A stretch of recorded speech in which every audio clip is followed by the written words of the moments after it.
Produced by the IH Sports Network. The Roundtable begins now.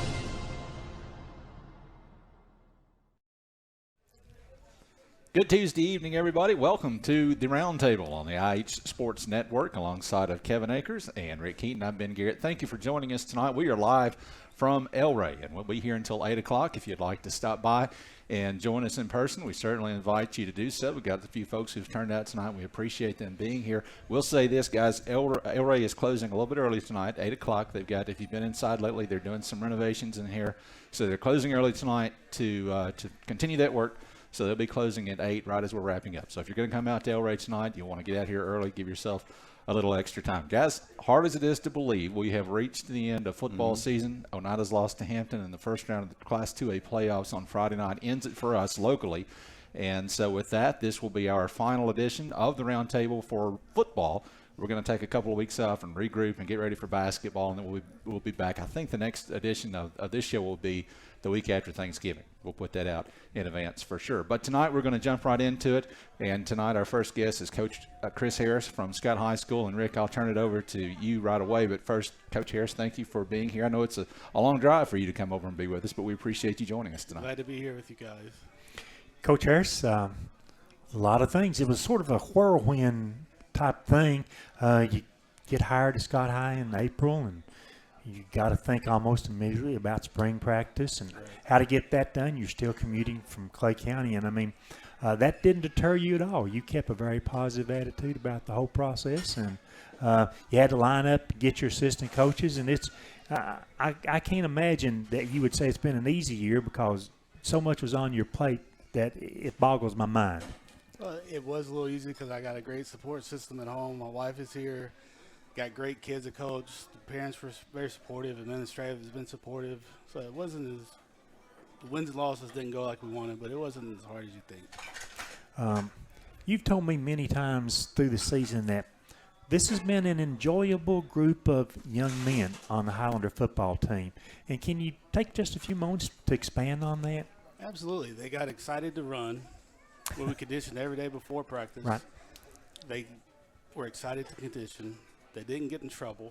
So as a coach, there's things you don't have to worry about. You know, conditioning them, who's going to get in trouble, who's going to be in alternative school or detention or whatever. Didn't have any of those. So, and they always had a good attitude at practice. Didn't really have to correct any behaviors. They worked their butts off. So as a coach, that is enjoyable. It does take a lot off your back when you don't have to worry about those incidents like that. You mentioned it yourself, winless season, but you played a tough schedule. 9 teams we played made the playoffs. 7 are still in the playoffs, and 3 number 1 seeds. That is a tough schedule. No matter if you're in Class 1, Class 6, Division 2, whatever, that is a real tough schedule. And it may or may not be harder to arrange your schedule for 2023 and 2024 because of it's hard to find teams. It's hard to find teams sometimes within driving distance. But Ben has got something that we're looking at right now, tentative from the TSSAA, who the Alcoa, Austin East, Kingston, and us in Union County. Yeah. I already know. Yeah, well, I would imagine that you want to stay on top of that because I've heard also that the TSSAA, they are going to schedule your region opponents for you. Right. And so however they schedule the dates and they're like that, then it's a hard job to find the other 5 opponents to fit in those 5 remaining dates. And I think we have open 1, 3, 4, and 7. Maybe 6. So we've been in contact with some schools already, and that brings up a good point. I'm glad the team in Orange's head coach is here. Here's an open contract for you guys to come play us. Oh, man. What do you think about it? Nice night for Tim not to be here, isn't it, Kevin? Right. I got one with us at home first year, one with you at home for the second year. So if you guys got the guts, there it is. There it is. I love you, Coach. Any open date you guys want to do it, Yep. We'll do it. Do it in there. Let's talk about the development, the rapport that you had to establish, of course, yourself and your coaching staff with the young men. I think the rapport has been good, but Fill us in on that. Well, before these kids care about how much you know about football, they have to know how much you care about them. And it was tough love. I held them accountable. But, you've been at practice every day. I tell them I'm proud of them. I love them. And so I think when they saw that, that I proved it, because I do class checks on them, make sure they're going to class, they're doing the work. I check with their teachers. They got them gear for the first time in a long time before the season started. Right. And I think those things helped our relationship with the coaches and the kids. And the kids got stuff before the coaches did. Well, they got the spirit packs. The spirit packs, way before the first game got here. They got them. You had all that equipment in place from the very beginning of practice, so that they could wear the gear during 7-on-7s, scrimmages, and stuff like that. Practices. I mean, it's important, I think, for the players to know that somebody's thinking about us. Absolutely, and I think our coaching staff and administration is proving that to the kids. I want to take it a step further. I find this a very engaging group of seniors, the 10 seniors that you have. And there are some of them who, what's the best way to say this? They're very chatty. Yeah. And, to you, it makes no difference if it's me, if it's you, if it's anybody else. They ask questions. They tell you all kinds of things. But some I don't want to know, but exactly. They like to share. Let's talk about, like I say, the seniors and the role that they had that you gave them. You gave them a lot of leadership and accountability this season. Let's talk about that. Well, I have to trust them. They have to trust me. And I think when the kids started showing ownership in the program, that's when it started to change a little bit. Because, they have to trust me and I have to trust them. So I'd let them have meetings with the players. We had a unity council with a few guys from each class, and they got one vote. The whole council got one vote. Then the coaches would get a vote, and I had the ultimate final say. But who are some of the seniors? I don't expect you to name all 10 of them or anything like that. Who are some of the seniors that you really felt close to this year? Well, the 3 offensive linemen for sure. Right. 4 offensive linemen, because we spent a lot of time together because I coached them. That's what I played, and that's what I've coached for 20 years. That's Clayton Carroll, Landon Crabtree, Gavin Terry, and Adrian Stanley. Yes, sir.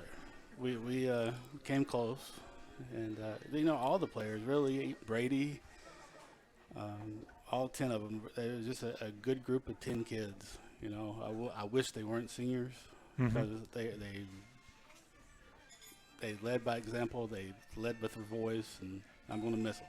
Well, we found out on the round table when we would have them lineman of the game or player of the week, whatever. We found out when we get some of them here, some of them are very engaging, very good at talking and trying to answer the questions that we ask. And so I found this to be a really good group of seniors that. It's happened before in all the years I've covered high school football, but, they take us, I'd walk on the field and they take a step to, hey, Rick, how you doing? And very personable in that. And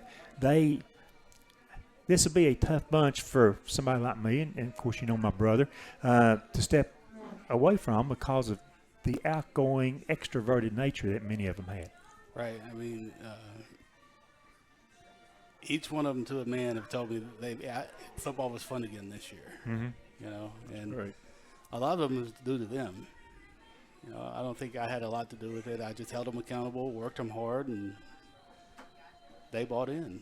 And they seemed very much to have a good time at practice. Oh, absolutely. We worked hard, but we tried to laugh at least once a day. We played music from time to time. I let them play the music they want because we don't like the same music. Well, I learned what kind of music you like, so I figured it out finally. And I got told a long time ago, when you're old when you don't like the current music. And I'm old because I think all of us at this table are old. Right. If that's the measuring stick. Yeah, I'm the senior, I think, here. But anyway, thinking about the season just completed, and I know that, it's over with. You don't want to spend a lot of time dwelling on it. You need to prepare for next year. But if you could go back and have any changes against an opponent, any changes throughout the season, any ideas what those would be? Just better execution. We had a lot of drop balls on offense this year. We had a lot of bad tackles, but our special teams improved. I think last year they gave up 4 or 5 kickoff returns for touchdown, maybe 1 this year. I think I'm not 100% sure on that. We didn't have any blocked punts, even though we blocked our own punt. Right, exactly. So 2 for 2 on fakes, 1 for a 70-yard touchdown, and Hugo did every onside kick that's ever been thought of this year. Pooched onside the helicopter. I mean, we started the season off against Coalfield with the onside kick and recovered it. And I don't know the percentage in terms of onside kick, but I'd say that your percentage of recovering those onside kicks, probably 50% or a little better. It was pretty high. Yeah. I mean, probably more than expected. And we try to tweak it every week because, teams spend time practicing it. I'm like, okay, let's do this now.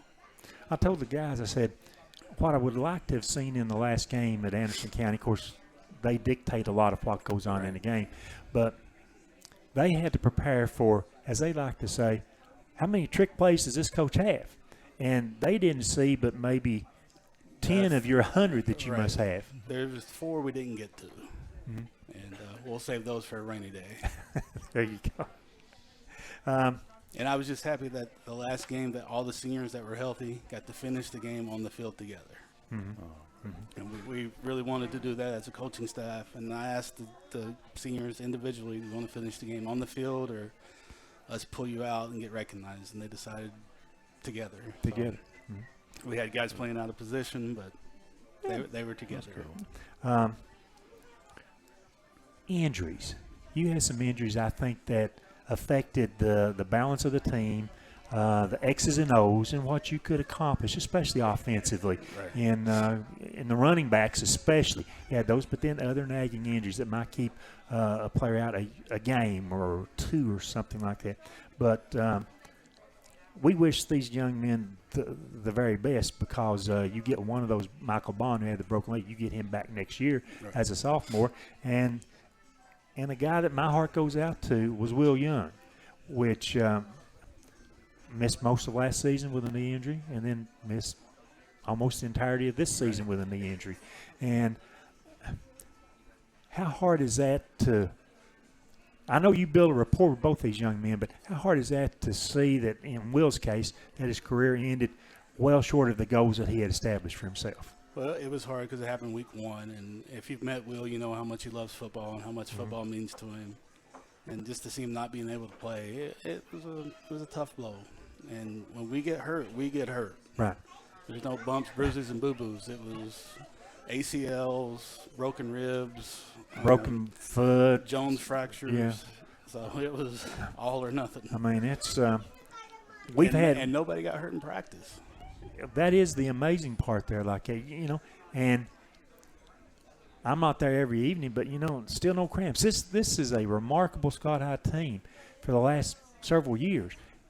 Our players just don't get cramps during games. Right. We had 2 cramps, I think, all season. It was both south door. Way back as game number 2. Yeah, I mean, so that is absolutely amazing how our previous coach staff and your coach staff starts really seriously talking to the players on Wednesday about you got to get ready for Friday. You got to hydrate, and don't just a little bit now, but you got to do it right through Friday night. And this was the first team I've coached. I told the coaches and the kids that this is the first team I've had that I felt that we were in shape. Because we didn't get tired. I mean, it didn't look like we got tired. Well, I agree with that. It goes back to the most enjoyable group that you've ever had at any level, I think. And I just loved it when you made that comment that these kids, they buy in, but they're an enjoyable group to be around. And with your experience, that says a lot about the young men. Right. And I'm not going to sugarcoat things for them or mislead them or lie to them. They know I'm going to be honest and there's no gray area. I'm going to tell them how I feel. Some of them like it, some of them don't. But we're all friends at the end. Yeah. Looking ahead, and I know you're planning, you just came off the season. You're going to take a little time off there like that. But needs for next season, what do we need players and equipment and other things that we need. What do we need to get ready for next season? We need a sled. We need a chute. We need 2 tackle dummies. We need 15 Revolution helmets, Speed Flex helmets, about 20 new pairs of shoulder pads. I have a list. We need new I started to say headsets. that's pretty good without looking at a list. No hesitation. Yeah. All right. I mean, my mind never stops of what we need. We've got to get new white uniforms because as a gift of gratitude to the seniors, I gave them their white jerseys. Right. Their last home game. Right. I think that's excellent. But looking ahead and what you really need, you also got to build up the numbers. Right. And, you know, linemen, skill positions, defensive side of the ball. I'm sure you're like every other coach I've ever met. You'd love to platoon both sides Right. of the football. Especially the linemen. Right. And so that you don't have to, you're not wearing them out. Right. It reduces the risk of injury to them. But, you know, we need, school our size, we need 60 to 70 kids out. Right. And that was the goal. I think I told you that in early August. That was my goal, 60 to 70. And we're recruiting the hallways. We're recruiting the schools, the middle schools, I mean. Right. Just trying to get our numbers up. We've put kids in the 4th period weightlifting without asking, just because they need to play football. Well, I'm going to ask for forgiveness instead of permission. There you go. Just put them in. I'm not worried about it. I think. I'm not talking from you. I'm talking from the parents. No, I mean, Okay. you know, that's what I'm saying. I'm not worried about it. I think parents will be fine. And And I think once the other kids that didn't play, they've realized how we treat our guys, and you know, we treat them well. We feed them twice a week, give them stuff to wear, and hold them accountable. And kids are starting to buy in. There's been several kids come to, I want to play. I'm like, all right, let's go check your grades. that's how traditions are built. Yeah, and that's being consistent year after year and building those traditions like that. The other thing I was going to talk about was those realignment possibilities, and we just got the late word right here. Since I wrote this down at 11 o'clock this morning, you know, we know what it's looking like for you. Is it a daunting task to get those other 5 games, a daunting task for you to build the rest of the schedule? I don't think so, because there's been guys or coaches call, want to play. I'm like, let's see how many games we need, who we play. So I've got teams lined up. Well, And there have been some 5 and 6A schools that have called, and I said absolutely not. right. They were one school, I'm not going to name names. They returned 73 players. Like, we're not playing. Well, you know, by the way, our position is going to be as a 3A school next sir. year. And that'll be for at least the next 2 years until the TSSAA decides to do something. So it means that we're dropping back down, but the opponents are familiar opponents. No matter what, it feels like, hey, you know, we've been here before, and we were there for 6 years, 8 years, 12 years, and for 40-something times with Kingston, I think, over the 52-year history of Highlander football. So, And the schools we're playing now aren't 400 and 500 students bigger than us. right. Sometimes 6, Anderson County. But Guys? Coach Harris, you talk about the realignment and going down to Class 3A, and you've talked about recruiting the hallways and getting more kids out. Does that make a difference, the fact that next year you're going into a region that theoretically at least is going to be a whole lot more competitive than the current region is? Does that help, or are these kids that you've got just excited to play football and would be out no matter what? about half and half. Some of them have no idea who we played. You know, they don't know how good Alcoa is. Some of them don't care. So, and I think just playing schools more like us will benefit. Right. You know, kids want to come out. Because Anderson County had 5 or 6 D1 recruits, you know. Yeah, and Rick and I were talking just before the show, and we were talking about, for years, we have all thought that Scott High and Union County should be paired up because they're so similar. Maynardville's bigger than Huntsville, but the two schools are so similar demographically. And now finally, after all these years, it's finally happening. And that could be a natural rivalry there that develops fairly quickly. But the other thing is, with a region that's got just 5 teams, you could pencil in probably before the season starts one game and say this game right here is going to be legitimately for a playoff spot. Top 4 make it, and 5 teams. And one, you're in. Alcoa's a beast, obviously. They're tougher than with the exception I'd rather of play Anderson County. Alcoa once than the schedule. Yeah, no kidding. No kidding. All right. We talked a lot about your seniors, Coach, so let's give a shout-out to a few of them who are here tonight. Landon Crabtree is here. Colton Newport is here. And, Clayton Carroll's here, too. So 3 out of your 10 seniors here tonight. Oh, and your kicker's here. He's not a senior, but we've given Hugo so much grief this year. We've got to recognize that your kicker's here as well. 3 of the seniors are here are linemen. There you go. So, all right. Linemen are a unique bunch. Everywhere I've been, they're just a little different. Says one lineman to other linemen, right. yeah. You know, they usually have the biggest hearts, care about people, and, you know, for the most part, they're the quietest, except for Landon Crabtree over there. Yeah, he's one of the more unique players I've coached. Indeed. All right, Coach Chris Harris, thank you for stopping by and joining us. And I think I heard you say that the Monday after Thanksgiving you're going to get back in the weight room with your team, so that'll be just around the corner. So good luck this offseason because that's where it starts for 2023 in the offseason. So thank you. The coach from Oneida, don't forget these contracts are up here. He's headed up here. We'll make sure he sees him. And with that, we'll take a break. When we come back, we'll be joined by Oneida head coach Jimmy May.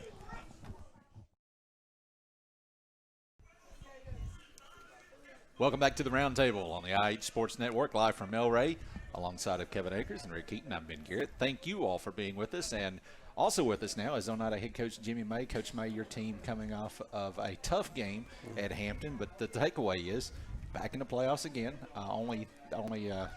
Kevin, do the math for me real quick. How many teams make 32 teams 32. Make the playoffs, and you guys are among those teams. So I know that the season probably overall was not how you would like for it to go on, but in the grand scheme of things, another successful season. Yeah, it was. I mean, you want to always get in the playoffs as our first goal, and we did. And we had some close games in the region that just didn't fall our way. And then, the biggest story this year was probably the injuries at different points of the season, having 2 and 3 starters out every game. And, then we'd get a few back and lose another one or two. But we played hard, and we had to run into Hampton, who's, been ranked number 1 most of the year. And, they were the runner-up last year. They eliminated us last year in the quarterfinals, and they're a very good team, well coached. And we just ran out of gas. We had some sickness that week with some kids being out trying to play, and they just wore us down. And eventually in the second half, but we fought, but we just we ran out of gas. But it was you want to make the playoffs. We wish we would have had a better finish in the season and in the region, and we let a couple of games get away from us, I thought, and. But, overall to make the playoffs and keep it going, and we were hoping to build on that for next year. All right. Talking about that just a little bit, the last 2 games of the year, of course, was Cofield and Hampton. We get shut out 2 games in a row. Yeah. That's extremely rare that ever happens. Of course, they were good teams. Tell us a little bit about maybe why you think we couldn't be getting points on board those last 2 games.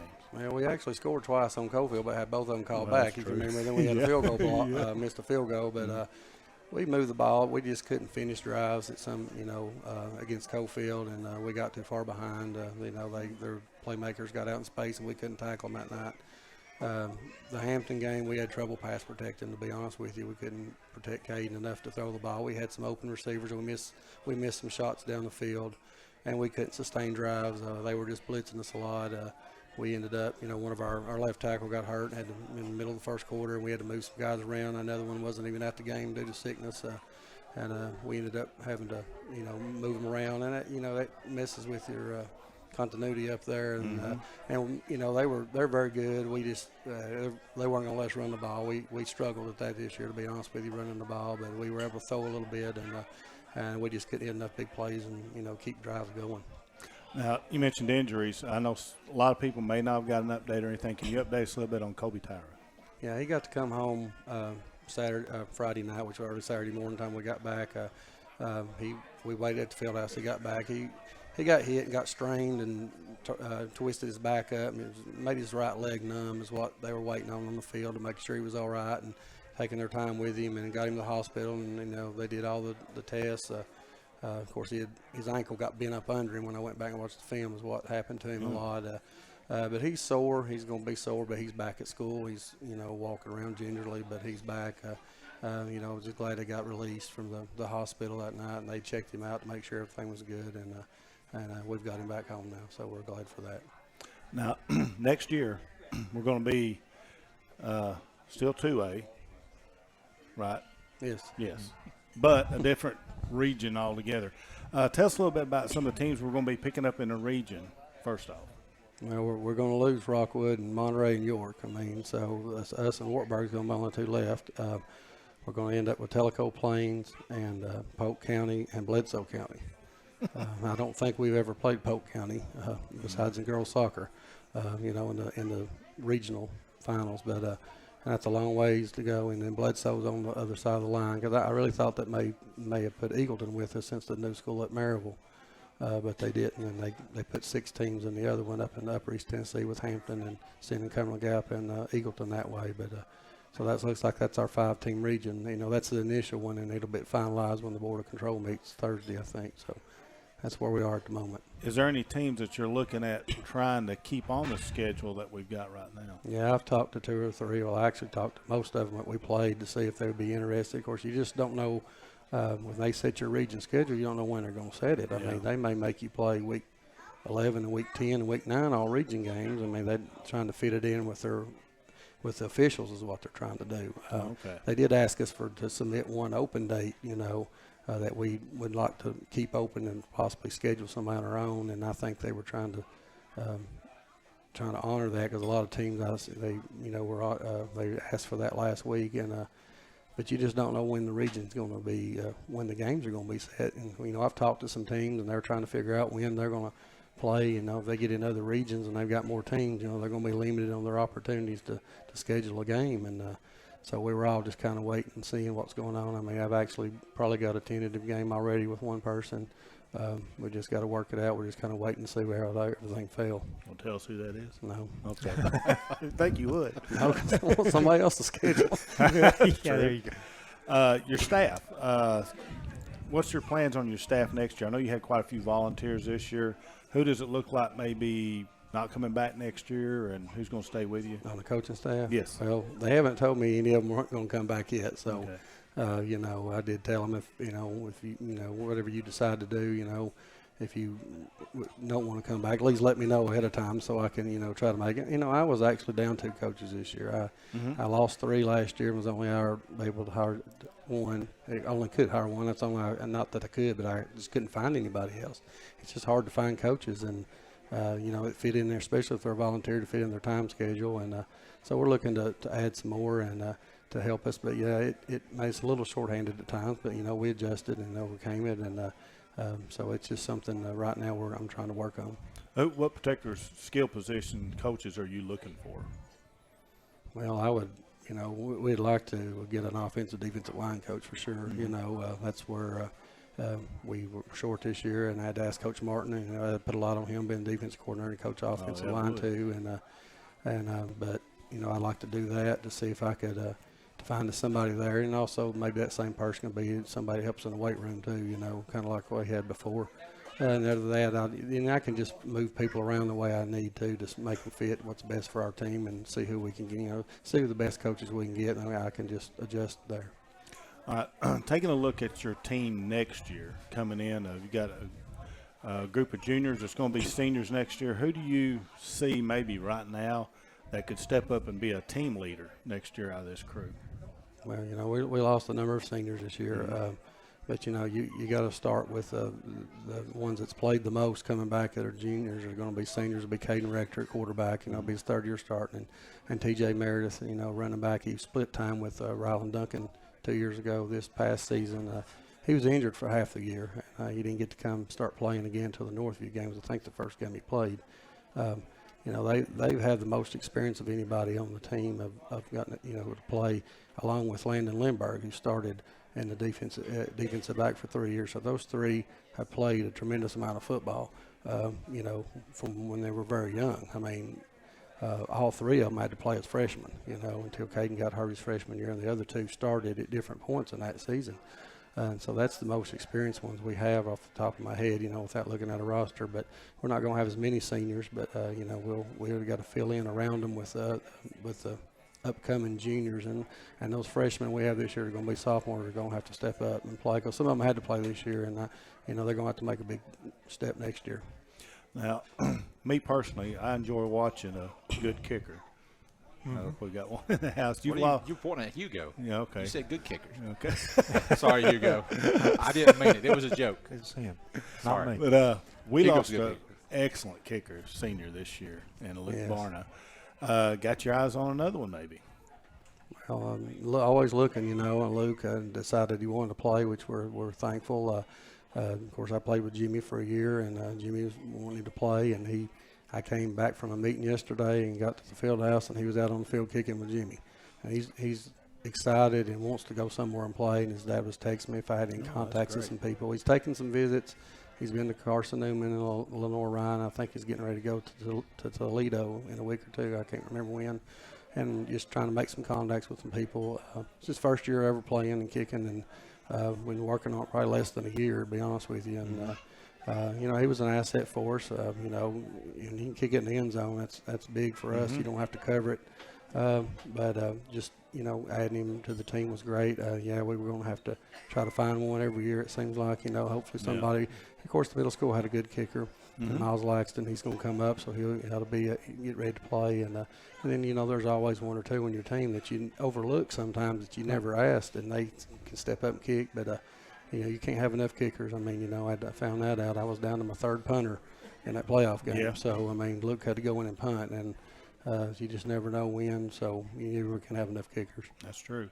And in case anybody's watching, wasn't aware, I know in warm-ups over at Hampton, I saw Luke hit would have been probably 59, 58-yard field goal. He come up a yard short on a 60. So he's got some I did see him make a 55-yarder in warm-ups. Yes.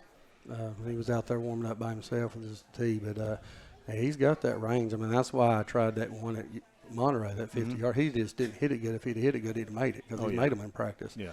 And, he missed a 48-yarder, and he's made in the 40s consistently. But, it gave you a weapon. If we just got down there a little bit more, you had chances. Sometimes in the game you have to go for it. You don't get a chance to kick a field goal. But, he did a great job this year. Now, you got a big group, hopefully, of eighth graders that's going to be coming in. Next year could potentially have 20 or more of them. Some of them's got some pretty good talent coming in. So in your system, are you going to maybe adjust a little bit to their talents, or are you going to try to plug them into what you're already doing? Well, we'll have to get them out there and evaluate them. Coach Terry did a great job with them. They won the championship this year, and I watched them play in every game. And they got a lot of skill. They got linemen, and we'll run our offense. You got to suit it in high school to what your talent is. You want to have a system, but sometimes you have to adjust a little bit. Obviously this year we had to throw the ball a bit more because we weren't very good at running the ball at times. But we'll put them in there and see how they fit in. If we need to adjust to what their skill set is, and I'll do that and see what's best for them. But I expect some of them to contribute next year. To be honest with you, when I mean contribute, maybe their second team, maybe their own kick cover, maybe their own punt coverage. So we try to play a lot of kids and try to get them involved, and because you never know when they're going to have to go in the game. You try to have them lined up to be backups on punt cover and everything too, and we'll see how they do. And hopefully I got to talk to them soon after Christmas and get them ready to lifting in the spring. I'm going to meet with them and try to get them encouraged, and hopefully they'll want to come out and play. Absolutely. Last question I've got for you. What is your expectations of 2023? I know you've got a new region you're going to be in. So you got some unanswered questions maybe there of what you're looking at. But overall, looking at your guys coming in, the team that you've got, tell us a little bit about your expectations in next year. We always want to compete for the region championship. Obviously this year we fell a little short, but we battled York, who ended up winning it. It was a very good team. If we just got ourselves too far behind that night. But, we always want to compete to see if we can win. The year before we ended up in a three-way tie, and we lost on the wins. We lost the last game and got knocked in the second. But we want to give ourselves a chance to compete for it. And when you got to win those other games so you can play for it. And then, then you get in the playoffs and you just worry about your seed and see who you play and where, and you just got to take that. And but that's what we always want to do. Sometimes you can, sometimes you can't. But I expect us to work hard like those young men I talked about earlier, those juniors, and then throw in some of those sophomores who are going to be juniors that played a lot this year, like Levi James, and played quite a bit and started the last part of the year and did a fabulous job. And, you expect them to provide leadership and experience, and hopefully we can continue to improve, and that's what we plan on doing for next year. All right. Coach May, let's talk about the personal side of it. People that are not in football don't realize how much work football coaches put in during the season. And I used to talk to Heath Sexton all the time when he was coaching the middle school team. Right. Hunting was his thing. When the season ended, he finally got a chance to go hunting. So what's your thing? Because yesterday was your first day off. I mean, first day off. You still teaching, obviously, but first day off in football. Yeah, first day didn't have something to do after school. So what do you I do wasn't even feel at school yesterday, but yeah. Well, it's the grind. It starts in January really, and when you get, because you're going through winter workouts with them, and then of course we're lifting and every morning, and we'll be lifting every afternoon. But then you get in the summer, and there's not a lot of time to do a whole lot. I mean, I'm not really a golf player. I mean, I played once or twice here and there, but just the things you got to do. I mean, really, my thing is the last few years, you go to UT games. I've always had season tickets. That's just kind of something I go do with my wife, and we go watch the games. And there's not really a whole lot of time during the season for other stuff, because you're either getting on the game plan ready for the next week, or there's always something that needs to be fixed or worked on at the field house, or trying to take care of some things. But it's the 2 week dead period that you have, and that's it. Yeah, I mean, and then one of those weeks we're trying to work, because even when the kids are gone, you still got to keep the grass mowed and the field taken care of and all that. And you try to go on vacation.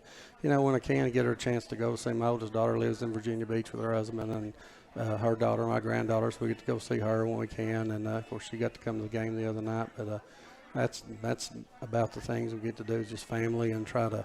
Unless I'm working on stuff at the house. I mean, that's about it. So when you finally get that break, yesterday you had a day off, do you say, man, finally I catch my breath, or do you say, gosh, I miss football? Oh, I wish we were still playing, I'm not going to lie. But when it's over, you don't realize till even 2 or 3 weeks after the season how tired you are. Even it was up in January, you still feel it a little bit when you get to play. But no, I mean, I would gladly keep practicing, I mean, you are tired from the grind of it, because it never seems you really get to enjoy one game, because as soon as it's over, that night you're already trading films on huddle, and you're trying to get ready, because we meet on Saturday mornings to look at the next opponent. So it's really not you really get to enjoy it, because you're already on to the next one, and before you realize it, you're halfway through the season, and because you're just kind of consumed by your schedule and who you're playing. And but there's not a lot of downtime, and but when you do, it's try to with the family and things like that. All right, Coach Jimmy May. Coach, thank you for joining us. Thank and you. I know that you're already working on next season, so good luck in 2023. Thank you. All right, we'll take a break. When we come back, we'll switch gears to basketball and talk to Scott High Coach Rusty Aiden. Welcome back to the Roundtable on the IH Sports Network. He's Kevin Akers. He's Rick Keaton. I'm Ben Garrett. We are at El Rey. By the way, guys, we've been at El Rey every night this season for the Roundtable, so let me plug Lorenzo and his staff coming up on Black Friday. That's the day after Thanksgiving, Kevin. Mm-hmm. Black Friday, they're going to do their gift card sale that they've done for the last several years. Lorenzo can come over here and correct me if I'm wrong. But the deal is, if you buy $50 in gift cards, you get $25 free. Really? You buy $100 in gift cards, you get $50 free. So you get 50% free. So Black Friday, if you're looking for a Christmas gift for someone, you can come to El Rey and pick up some gift cards. Anyway, moving on. Coach Rusty Aiden joins us. First-year head coach of the Highlanders. And, Coach Aiden, I see you coming here in the red shirt, and I can't help but thinking that you're kind of back to where it started. We saw you wearing orange for a while, and then we saw you wear the blue and the gold for a while. But it started at Fairview, and you wore red then, and back in the red again this year. And, of course, back where it started for sure, you're a former Scott High player and set a lot of records in Scott High Gymnasium, a few of which still stand. Well, seems like a long time ago. As far as all the stops I've been at, it's just like I'm just been doing the loop here, and but it's good to be back. Things, whether they happen, you don't truly understand sometimes, and but it's in the long run here, it's worked out for me, and glad to be home, and just got to get this team ready. Indeed. By the way, Rusty finished as the all-time leading scorer in Highlander history. Had a pretty good challenge this past 4 years, but he's still there as the number one. I mentioned to Coach Harris, there was sort of a whirlwind when you got hired back in May. And the Scott High administration, they tried to hide it very well that until the last day. And I think everybody knew that you may be the Highlander coach except yourself, and they called you that afternoon, I think, to invite you out to the hiring. Well, it's a funny story, you know. I mean, I'd interviewed, and I guess it was a week and a half, and went by maybe 2 weeks, and then I got home from school and was taking a nap, and and woke up and had texts and calls, you know, on my phone, and said, "Hey, is it you? Is it you? Is it you?" And I think maybe Ben or somebody had posted, you know, they was going to announce it, you know, the next day. And I said, no, apparently it's not, because I said, I've not heard anything. And then Mr. Hall, probably about, 20 minutes after that, you know, he called me and told me. So, but yeah, I a lot of people thought I knew for quite a bit, but no, I didn't know. For I sure. get so aggravated, Derrick Henry, when he makes same with Coach Harris when he hired him. He will not say who he's hired. And I said, come on, and let us know. I feel better now because he's not even telling the people he hires who he's hired. So, I mean, that's pretty much the way it was. I mean, with Coach Harris, it was a well-kept, well-guarded secret. I was driving back from someplace, and Coach Henry calls and says, we're going to announce it on Thursday or Friday, the football hiring. He said, will you be there? And I said, are you sure you're going to announce it? Oh, yeah. Well, I said, give me a hint. And he said, oh, no. I mean, there's no way. And it's basically – you know, I've been telling people for a week that you were going to be the coach, and I had no inside knowledge. By the way, they kept that secret very well. I had no inside knowledge, but there was a collective, I think, sigh of relief when they did make the announcement that Rusty Yaden would be the Highlander boys basketball probably coach. no bigger sigh of relief than for me. I mean, like I said, it was a tough time there for 2 or 3 weeks for me, and but you know, like I said, it worked out, and I'm glad it did. And a lot of people may say, well, you know, look, they don't know about your earlier career as a boys coach, and they just know of the 6 years you spent at Sunbright coaching the girls team down there. But, you know, you've been a boys coach at Oneida. So you've, 6 or 7 years at Oneida, I think? Six. So yeah, you've got a lot of experience on the boys' side of coaching things. And it's glad, that allays a lot of fears, I think, that people have out there like it. One thing that we've talked about, and I forget exactly how you put it, but I've got to find out about my kids. That was the thing back in May, and I've got to evaluate them. Well, here we are. Full practices started right now. How has the evaluation process gone, Coach? We're still struggling in that area. I think I got the core 8 or 9. Now, how that's going to pan out starting wise, I don't know. I honestly do not know that yet. I actually opened that up again yesterday. I was real disappointed in our scrimmage last week, and so I just kind of opened it back up. And but I'm still learning them. They're still learning me, and I think I was guilty. I think I maybe overloaded them. I felt like I felt pressure to get so much stuff put in, and when you take over a program that first year, you're not just teaching the new guys coming in. You're teaching everybody. Everything. That you're having to get in. And I think I started doing too much. So yesterday we backed off. We started just simplifying a couple of things that we're going to try to do opening night, and then we'll just slowly build on that because I'd rather do just two things well, than 5 or 6 things not good. So, but it's still, I'm still evaluating. I mean, I'm still looking at combinations. The defense is nowhere near where I want it to be. Anybody saw me coach, you kind of that mentality, that intensity, whatever, and that seems like it's a struggle right now of maintaining that. So I made the statement, back in the summer, being frustrated with the defense and everything, that I feel like the opponents could have threw 5 statues out there and put up 50 on us, because we couldn't guard nobody. There was obviously a misperception about people think about Rusty Yaden's the coach, lives in Scott County. This coach is, just a few miles down the road at Sunbright. But really, you were so focused down there, as we've talked about, you knew very little about the players on the Highlander team. Right. I mean, obviously you knew about Trey. I mean, it's hard not to know about Trey, keeping up with him and stuff. But when I inherited the program here, I knew pretty much the entire starting lineup got wiped out. I think Scott Jeffers might have started some, maybe Gray, Todd. But for the most part, just a brand new team. And what we're still trying to figure out is you know, probably, you know, in the past, you know, it's like, well, okay, just stand around, watch, you know, Trey do his thing, or watch, Luke do his thing.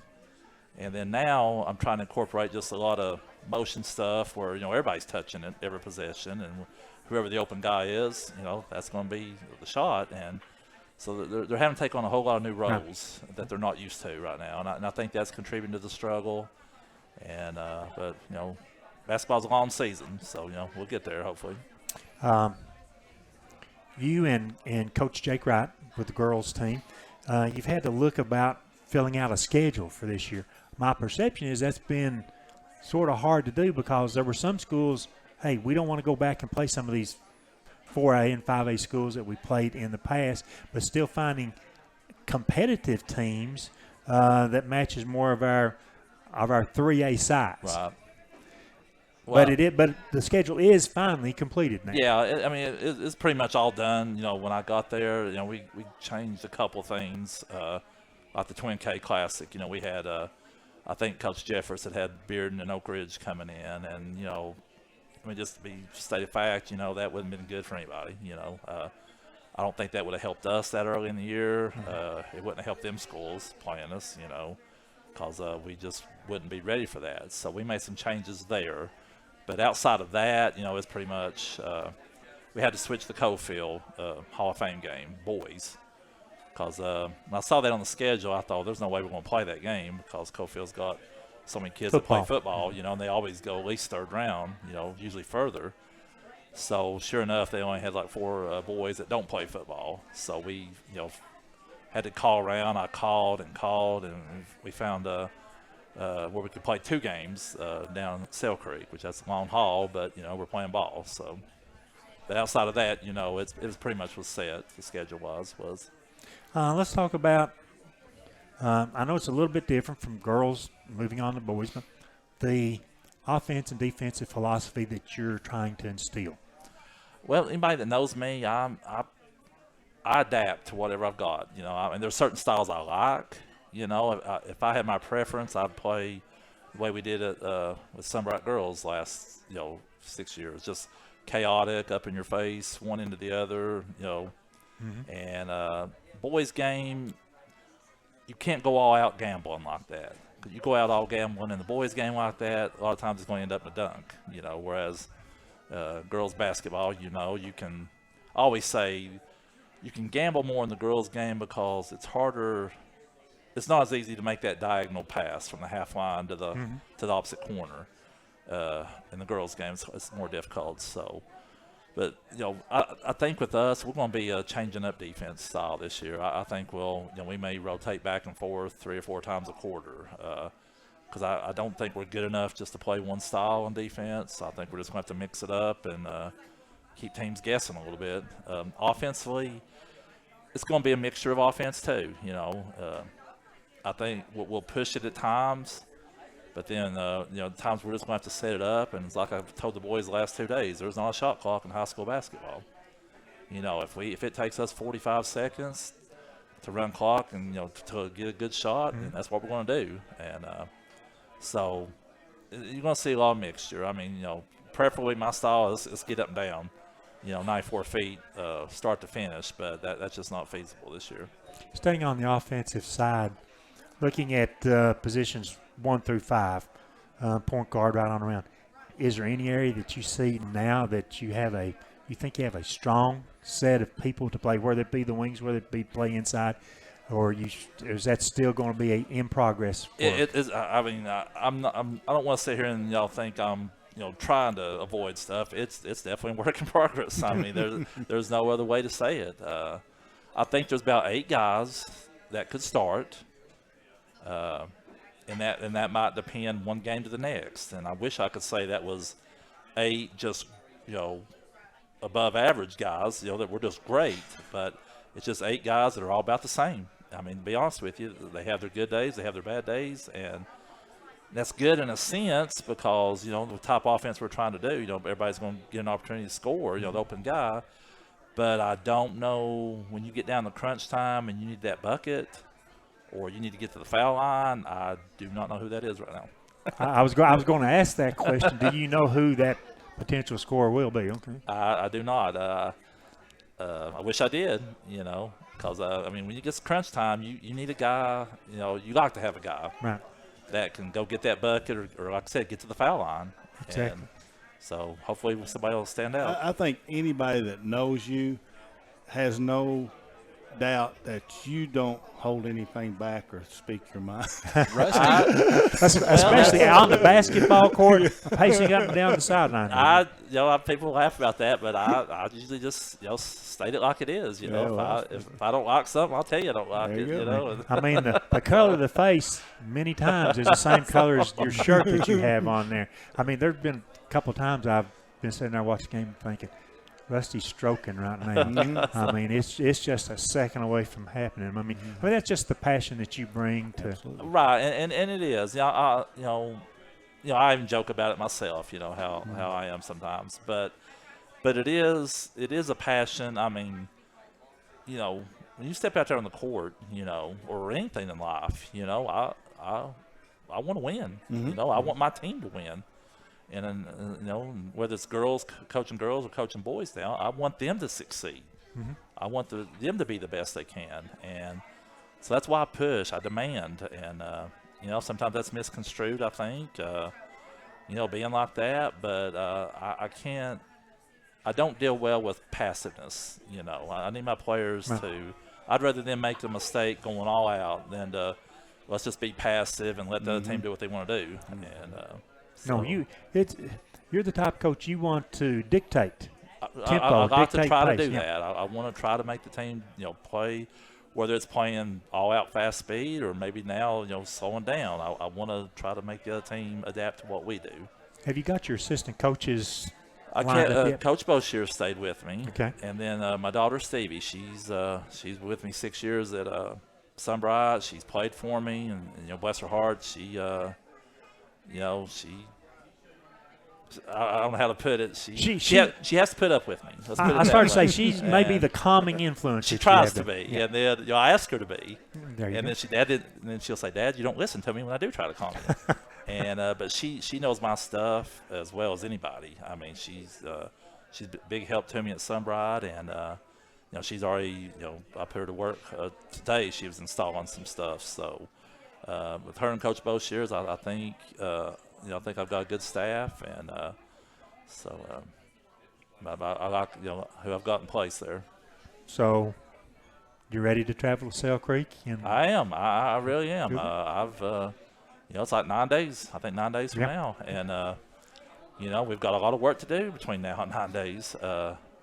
So hopefully we get together and and hopefully get some wins that night. Indeed. Coach Aiden, before you leave, let me ask you, you've said more than once that your starting lineup is open. It's kind of who's going to claim those spots. But you've also said you've got 8 or 9 that you kind of know is going to be in that core rotation. Right. Can you kind of run through those kids that you know are going to be in your rotation? I know who those and 8. what their strengths are and what you still need to work on. Right. Anybody that knows me, I mean, I like about an 8-man rotation, 8-player rotation. So returning guys, you got Scott Jeffers, Caleb Woodward, Gray Todd, Brady Strunk. They're all seniors. And then Xander Morrill. He's came out. I don't think he played last year. I think maybe he played some. I think he skipped last year. As a sophomore, maybe. And he's been a good surprise. So I think he'll be in the mix at guard play. So all of them are seniors. And then juniors, you've got Toby Garrett and Sky Babb. And then freshmen, I think you'll see me throw some freshmen out there this year. White Lloyd looks like he's going to get a lot of time. I know that's 8 right there. Isaiah Washam, that was another freshman that could come in. I think he'll give us time from time to time. One freshman that he tore his ACL. He just got cleared from another injury and then tore his ACL a few weeks ago, and that's Brendan Brummett. So he honestly would, if he got healthy, he would probably going to get a lot of time at point guard as a freshman. So that's going to be a big miss there. So I think some kind of combination out of those 8, there's about 4 guards there and there's 4 bigs there. So I think that combination could change. If you start it might be a situation where they start the game. They may not be starting in the second half. I think it's going to be, you know, here in baseball terms, you hear like a closer by committee, you know, just whatever pitcher's on. And relief pitcher, I think that's kind of going to be who we are, you know, whoever's just on right then. And last question, how do you see the rest of it? You got Halls out there that returns a lot. I think Clinton lost a lot, but they've got a lot of talent coming back too. And Anderson County coached by a guy that we all know well. How does the rest of the district shape up? Well, honestly, from everything I'm hearing, you know, everybody tends to think Halls is the front runner, you know, with the most coming back, probably the preseason pick. And then, you know, it sounds like everybody's lost people, you know, and key people. So, you know, hopefully we compete well with those teams. You know, I am familiar with Coach Jeffers. You know, it's kind of funny. You know, my coaching path has kind of revolved around him a lot. I mean, you know, when I was let go at Oneida, you know, I joined his staff at Sunbright and got my start down there. And I moved over to the girls, and then, you know, he decided to resign here. That's kind of opened the door over here. So, but you know, this is 4 teams district, right? Mm-hmm. Yeah, Yes. this year, and so I mean, I think it could be wide open. Mm-hmm. And if you had an opportunity, this is looking ahead. I know you still got a season in the current district, and you're not going to look ahead of that. But have you seen the new alignments and what's coming up next year, and what do you think about that? Actually, Coach May, he was waiting for his turn back there a minute ago, and I was talking to him, and I found out right then. And so I was actually surprised. I figured Fulton would be joining us. I think we got Union County. we lose Halls, and then get Union County and Gibbs, I think, right? So I think that's a wide open district, I think. So, and so that's about all. I mean, that's all really looked at just real briefly there, but I think that could be a district that, you know, it's wide open for anybody. Mm-hmm. All right, Coach Rusty 8, it's 9 days away. Good luck. I know you got a lot you're going to try to cram into 9 days, but good luck in the season ahead. All right, thank you for having me, guys. All right, we'll take a break. Thanks, Coach. When we come back, we'll talk to Coach Marv West of the Oneida Lady Indians.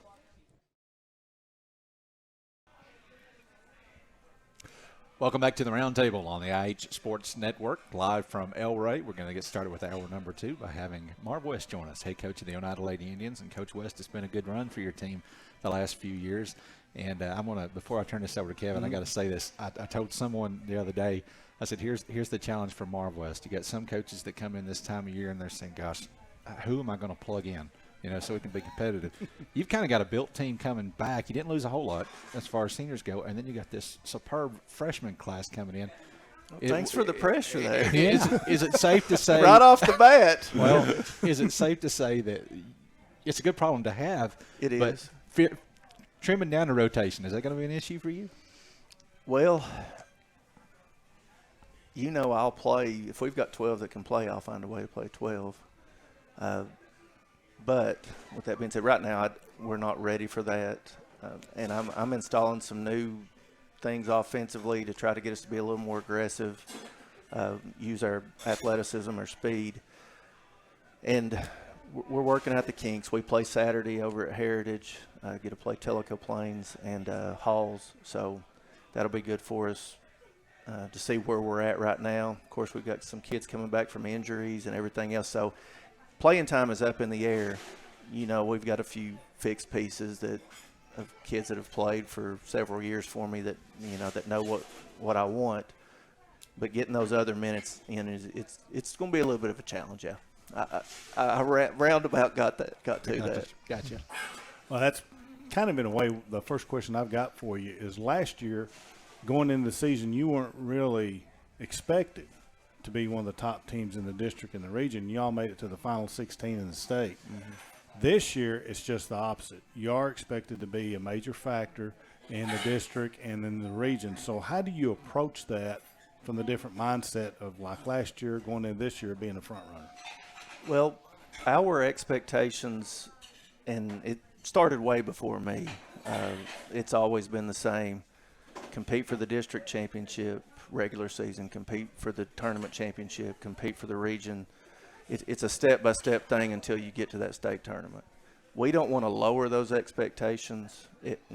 You know, there's times where it's more of a challenge, obviously. Mm-hmm. There's times where you're built more for that run. But, you know, that's always our expectations. And one thing, Faith Cross said it last year. She said she didn't want to be on that first team that broke the sub-state run that we had going. And, you know, that meant a lot that they're thinking like that. So, you know, hopefully the mindset's right. We've got great leadership, you know, obviously with Kelsey Pike, Rachel Elmore, the juniors. I mean, they know their work ethic's unbelievable. It's got to trickle down into that sophomore and freshman class for us to sustain this. And they're doing a good job right now. We've got our level of intensity is not where it needs to be, though, and we've talked a lot about that the last few days. Okay. To win a district and a region and make it into sub-state, who are the teams that you see that's going to be the teams that you have to go through to get to that point? Well, district-wise, obviously Coalfield is going to be – they're going to be back where they were. They did lose some guard play, but they got a little girl that came in, a Hammock. I think that's her name. But she's an 8th grader who's getting to play up on the varsity. Yeah, we've heard a lot about her. She's the real deal. I think Lexi Hammock's her name. She's the real deal. Still got the post play, still got other guards that can play. And they got 3 or 4 6-footers, so you know that's not a good matchup for us. So we're going to have to get them up and down the court. And then Harriman, guys, at the end of the year, they had a chance to beat Coalfield before we played them, you know, when they played in that region semi. And I think they're going to be really good. The Oliver girls, tremendous point guard. And then if you're lucky enough to get to that sub-state game, Cloudland had a lot of people back. Hampton's good. They had a great summer. North Green's, you know, they're going to lose people, but they're North Green. They've been good for several years, so it's not going to get any easier there. Do you think these other teams look at you as the team they have to go through? Well, I hope so. I hope we're in the conversation. You know, that's definitely where you want to be. But, you know, I'll be honest, I don't talk about this stuff to the girls. We talk about us. It's all about us. Yeah. Because, you know, I can't coach their teams, you know, to let us beat them. We've got to figure things out ourselves. So. Now, you point a little bit about some of your freshmen coming in. You got a big class of freshmen coming in. One of them is your daughter. Oh, is it? Yeah. You've had experience doing that before. First off, let me ask you, I know a lot of people look at that and maybe don't really understand how that goes. Is it a little bit different coaching your daughter as it would be another's? It's not this go-around since I went through that with Kendall. Kendall, it was tough. One, she's as stubborn as I am. That was the biggest problem we had because she bucked up on me a lot, and I went right back at her and threw her out of practice and did things like that. I did a lot of things I wish I wouldn't have done now. But Kendall responded and became a heck of a player. Ellie is more ready as a freshman to help us. Kendall wasn't ready. She was tiny. She grew 4 or 5 inches when she got to high school. So it was a different process to get Kendall where she was. Ellie's more ready to play. She's just not as fast as Kendall, doesn't jump as well. So they're just different kids. And her demeanor's different. She doesn't come back at me. So it's a little easier. Yeah. But I'm also doing this differently with her. I'm watching the demeanor back there, by the way. You're telling me that there are teenage girls out there that don't come back at their father. She hasn't yet. Let me say that. That's a new one on me. She does other than on the court. Okay. She's not on the court yet. Now, still on that, I'm going to make a comment here about some people may not realize what happened. We had a coach, I'm not going to mention his name, that coached at another school out of the county that had a son playing, and a lot of the faculty, parents, and everybody thought that he was getting way too much playing time, and he finally said, "That's it, fine," and quit. Do you feel any pressure like that? No, I don't. Now, again, I'm going to go back to with Kendall. We had lots of talks about you better prove it every day that you're one of the best. And if I'm not seeing it, you're going to have a different role. And finally, Sandy Martin came to me and said, "Coach, she's one of the best you've got. You better start doing this with her." So that helped me more than anything with her. And with Ellie, I had several parents this summer, "Coach, she's going to help us this year." So that's good that when some people see that, you know, and from their point of view. But it is tough, and it's hard. You do think about those things. You don't want you want your kid to realize they've got to earn it, but also everybody else has got to understand they've got it tougher than anybody. Yeah, that's true. I agree. Who are your leaders on your team right now? Obviously, Kelsey's going to be one. Well, I mean, she's going to make us go. If we're not, you know, I've talked about this before. If she's not touching the ball 2 or 3 trips in a row, we're doing something wrong. She's got to be involved in everything we do because it's just going to make everybody else better. 'Cause her passing this summer was phenomenal. I mean, she was drawing double, triple teams, finding people. I mean, she just makes things happen. And she hustles and gets after it. Is any other players that you see as a player that really hustles, really gets after it, goes all the time? I've got a lot of them that do that. You know, I'll go to her point guard, Rayleigh Bush. I mean, defensively, you know, you saw in that North Green game, and I can't remember the name of the girl that was their best scorer right off the top of my head, but she held her to like 5 or 7, something like that, and she'd been scoring 20 a game. I mean, she does it all the time. And I made an example of her yesterday in practice when we were doing some drills. This is how it should look. But I've got a lot of kids that do that stuff. You know, these juniors, I don't have to ask much of them because they, you know, going down the list, Braylon Russ, who's obviously coming back from an injury, she's fighting every day to get back to where she was. She's not there yet, and she knows it, and she's fighting to get there. Grace Shoemaker, who's not going to out-jump you or out-sprint you necessarily, but she's got smarts. And, you know, in practice today, she was giving a little bit of elbows to people, things like that. She's got to do the other little things to keep that play in time, and she knows it. Allie Smith, she's the fastest player we got. She gives 110% all the time. Analia Terry, she's got to, you know, to guard the biggest players on the other team. She's not a post player. She knows it, but she's got to do the muscle for us. It's just they all are figuring out their roles, and they know that's what they've got to do every day to play. If not, I'll find somebody else that'll plug in. Now, still single A this year. Next year we're going to double A. Yep. Got any thoughts about how that might line out and who you're going to play? Or Well, they put it out today, I guess. I didn't even see it, but I kind of knew what it was. It was got that? Gatlinburg, Pittman, Alcoa. I'm just going down the list of the girls' side that, you know who's going to be there. Pigeon Forge, AE, Cumberland Gap, maybe. Yes. I'm just saying if you can name them all. Eagleton. Yes. Who am I missing? And that's it. That's it. And that We're is back to a big district. Yeah. I don't like that. Yeah, that is tentative. It may change in a couple of weeks. Yeah, I mean, you know, and people have time to appeal, but guys, there was no, you know, and Scott's dealt with this for years too. There's nobody near us. Right. There's nobody near you for a district other than if you're in single A going straight down 27. And if you go to Middle Tennessee, you're losing an hour every time you come back home and on school night. So you're getting back midnight or later. And then the other district that Kingston's in, you're going to drive past Knoxville to get to all those teams. So there wasn't, you know, there's nothing for us to really ask for differently. But just when we bump up to that level, we've got to play every night. You know, there's some nights don't have to right now. And I don't want us to have that attitude because I want us to play as well as we can every night. But, you know, in that district, if you don't play well every night, you're losing. So who are some of your assistants you're going to have this year, and tell us a little bit about them?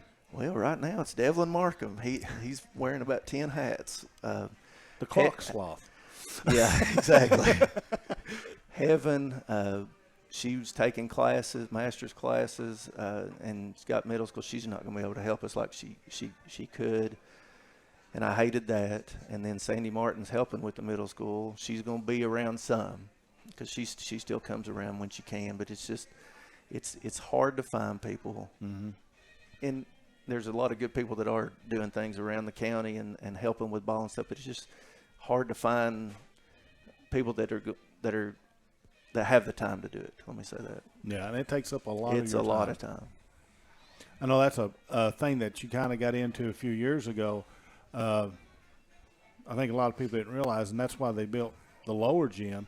you've got a middle school girls and boys, a high school girls and boys that's all having to fix your time over that one gym floor lots of times. Just like this week, yesterday they played Wynn. It was supposed to have been at Wynn. They had to move it to Oneida, so they're playing Fairview tonight and Birchfield Thursday, all at home. So we're maneuvering our practices around that also. So it's not easy to deal with, but I guess I kind of got used to it. Been there a while. Yeah. So overall, your outlook for the 2022-23 season, tell us a little bit about what your overall outlook is looking like and what your expectations are for the year. Well, I hit on it a little earlier. You know, we want to compete for that district championship and see what we can do in the region tournament and hopefully make a run. District tournament is at our place this year. Region will be at Wartburg. So not a lot of travel as far as that goes. And, you know, we've got a lot coming back. These girls got to act like veterans, and they've got to lead us through the good and the bad because our schedule doesn't get any easier. We've still got York, you know, AA runner-up. Still got Clark Range, who's going to have a chance to make a run. Still got Pickett County, who's going to have a chance to make a run. You know, we try to keep those teams on the schedule and see if it'll make us better for our district. I know you always schedule tough, just like you always that you just pointed out. And I think that goes a long way of getting these girls ready to play in that postseason as well. I think so too. I mean, anytime you go to Middle Tennessee girls basketball second to none. I mean, it's just they grow up with a ball in their hand, and they kind of going back to what I was talking about with what Faith Cross says, they don't want to be the one to let that program down. And their standard is high, and you know, they're well coached. All those coaches, you know, I'm friends with and learn a lot from still to this day, and you better be ready to play when you play them, and it gets us better for the postseason. All right. Now, him and Tim has known each other forever. I'm sorry.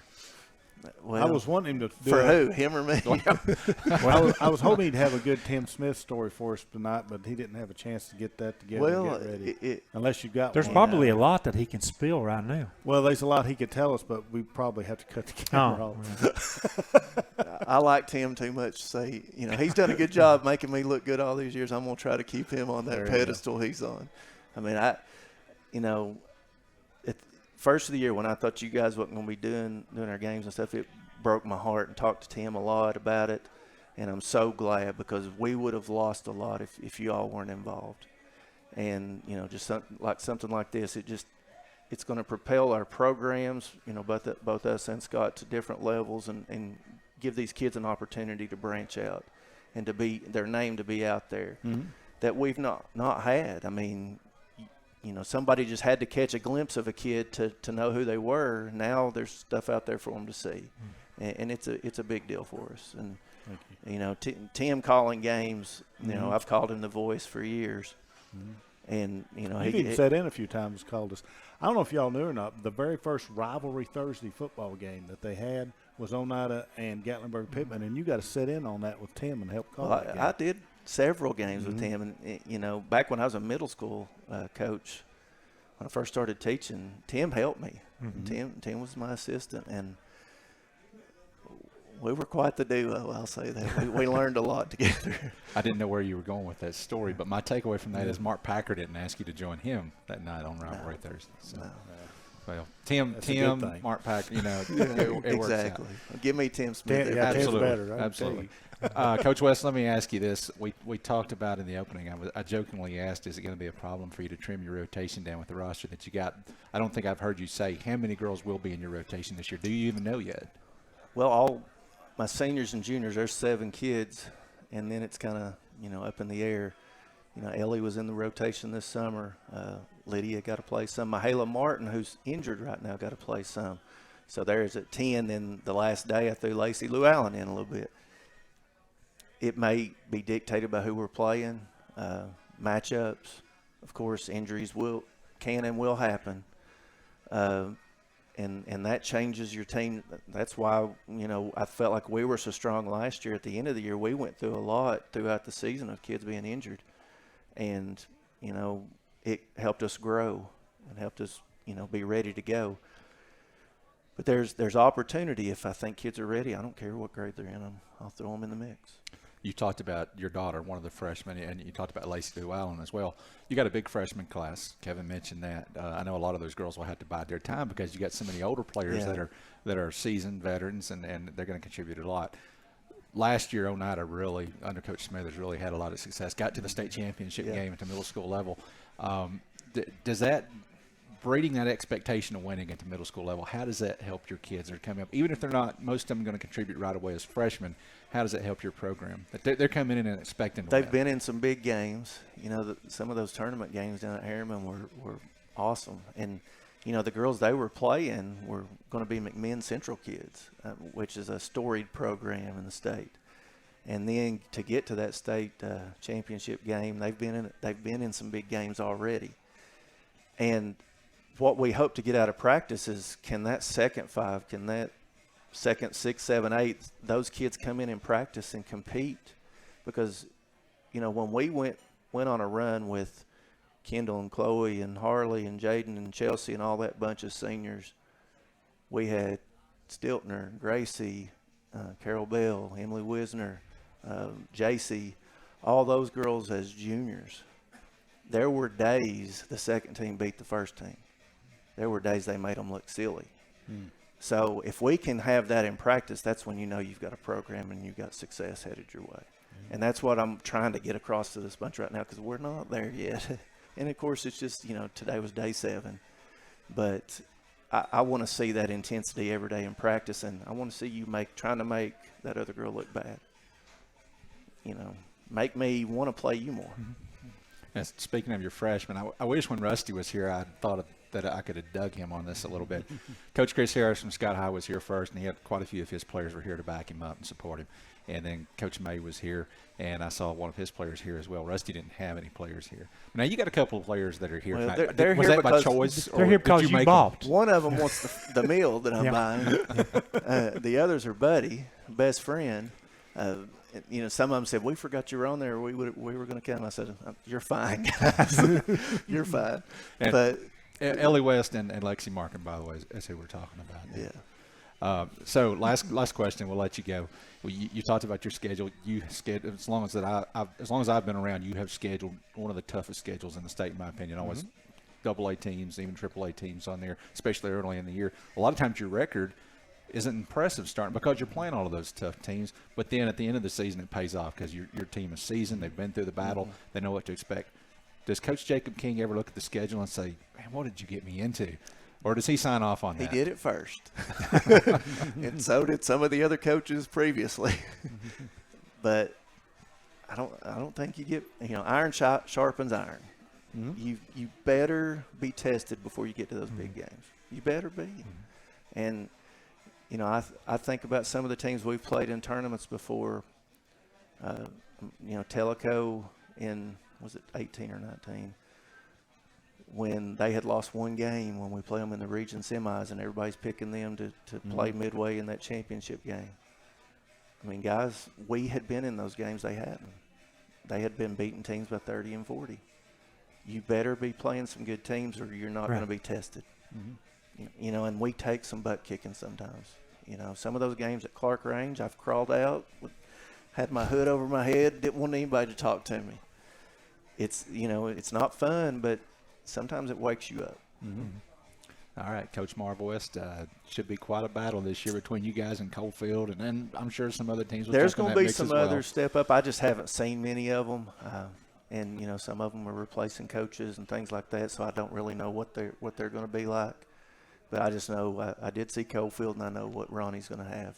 So he's got all those 6-footers. He's just licking his chops. Can't wait to get a hold of us. All right, well, good luck in the 2022-2023 Well, appreciate season. you guys. All right, Coach Marv West from the Oneida Lady Indians will step aside for another break, and when we come back, our Black Cat legend of the game. Welcome back to the Roundtable on the IH Sports Network, as it is time now for our Black Cat Legend of the Game segment. We first of all want to thank the Black Cat Antiques and Collectibles for sponsoring this segment all season. We've had some great times, Kevin and Rick, over the last few weeks talking to some of these guys from back in the day. We talked to some old guys. We talked to some not so old guys. We talked to some in-between guys. You're not so old. I'm going to put you in the young category.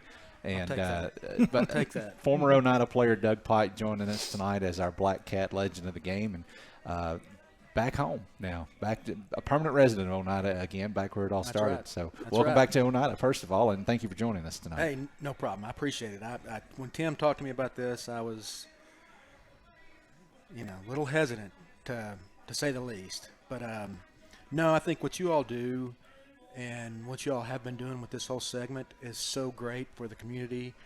But what's even better is for the kids that you've had on here, and what you can just see when I've watched it, what it means to them to have the opportunity just to sit here with you all and talk about their experiences and everything. So I appreciate what you all are doing, and I think it's a big part of what makes sports around here in this county so great. And I just really appreciate that. Well, thank you. You moved back here. What are you doing for a living, if you don't mind me asking you that? I'm over in Knoxville right now. I'm glad to be back. It's one of those things, it's really kind of strange. I grew up the whole time, and, you think, I want to get out of this small town. I want to go find something else to do. And then as time passes on, you kind of realize that, you know what, maybe I was wrong the whole time, and this is the place you're supposed to be. And, the people, the memories, and just the friendships and everything, kind of all come back. And I think I've been back here for about 2 weeks now. And it's really been just such one of the most pleasurable things ever of seeing some of the people that, I went to school with, that I knew growing up. And it's just so refreshing to see how nice and great everybody is. Now, when you was living away from here, how'd you keep up with Oneida? Were you even able to keep up with what was going on back here at home as far as the teams and things like that? Oh, I always did. For the longest point, before internet was the thing, my mom would have me a copy of the Independent Herald sent Oh, okay. every week. So Appreciate that, don't you? Absolutely. Absolutely. you know, that was my go-to. And then, of course, the internet came out and all that stuff. I've always kept up. I've kept up every single year. Some more than others. I've been able to see a few games here and there. Unfortunately, not near as many as I should have or wish I could have. But it's always something, I keep up with Scott High, too. That would have been the dirty word to say, back in the day, somebody from Oneida to say that. But just all around in general, not just high school, but middle school and everything else. I love to keep up and, watch the people and see kids that, maybe the kids were somebody I went to school with, somebody I played with, and be able to see them have success and enjoy sports. It's just it's something that I always did and never even really thought twice about it. Now, I already know the answer to this pretty much before I answer it, or before I ask it. Of course, you was on the 92 championship team. Y'all get back together quite a bit and stuff. So who's your main contact on that team that kind of keeps you all together? Oh, I mean, it's Stan. I mean, you all know Stan. I mean, there's not many people alive that like to talk more than Stan does. Amen. No, there's not. We had him in this seat over here just a few weeks ago. I mean, that's kind of, it's kind of got to be that given that, he's the one. Yeah. And, no, I mean, it's been great. We don't get together that much, but when we do have the chance to get back together, it doesn't really miss a beat. It's just like we were just walking off the practice field again, and some of the stories and some of the memories and some of the things we talk about. So, it's been really great. And I tell Stan all the time, I really appreciate you thinking about this stuff and then bringing everybody back together, and because everybody really truly enjoys it. So He puts a lot of hard work into it. He does. I mean, he doesn't work hard at much else, but I will give him that credit. So I have to do that. Now, let's go. You played middle school football. I did. Who was your coach? Robert Wright and Tim West were my coach in 6th and 7th grade. And to this day, I owe them probably every bit of thank and respect that I could ever say, because when I first started playing, I always wanted to play, okay? But being in 6th grade, that's hard enough as it is, and then being the young class, being the smaller people. And I really wasn't quite sure of myself or, how I wanted to fit in or how I thought I could fit in. But they made everything, every day was such a and don't get me wrong, they worked their butts off, but they made it so enjoyable for us as kids, you know, on a different level than, say, high school, because things are, you know, a little bit different. But people just coming out at that point, that's the first time we ever played organized football, because there wasn't any pee-wee or, you know, any of that. So the way that they made us feel those first couple of years, I think, is really what kind of formed and molded all of us that played together then. I mean, it was the same group of people we played together every year. But I think that really molded us into who we were. And I don't think there's a single player on any of the teams that I played with that would say they didn't know something in their football career to one of those two guys. Okay, great. Looking back at your middle school, high school career, all that, is there any games that stick out that you would say would be a disappointment that, I wish we could have got that game? You know, there's a bunch, and I look back. If you would have asked me, say, 20 years ago, I would have probably given completely different answers. And we talked about this at the reunion just the other night with a couple of us. And more often than not, my biggest fear playing on any level was I respected the coaches and the people I played with so much, as well as the community who came out to watch. I was so scared that I could make a mistake and let one of them down. You know, that was my driving force, is I can't let one of my teammates or coaches or the people in the stands watching let them down. And we all have bad games. So there's different games, whether, you know, I fumbled or had turnovers or missed tackles or whatever the case is. Those are the ones that stand out to me the most, because I felt like if I'm going to turn the ball over, then I'm letting somebody else down. And that's what I told myself every game before every practice, that I couldn't allow myself to do, was let somebody else down.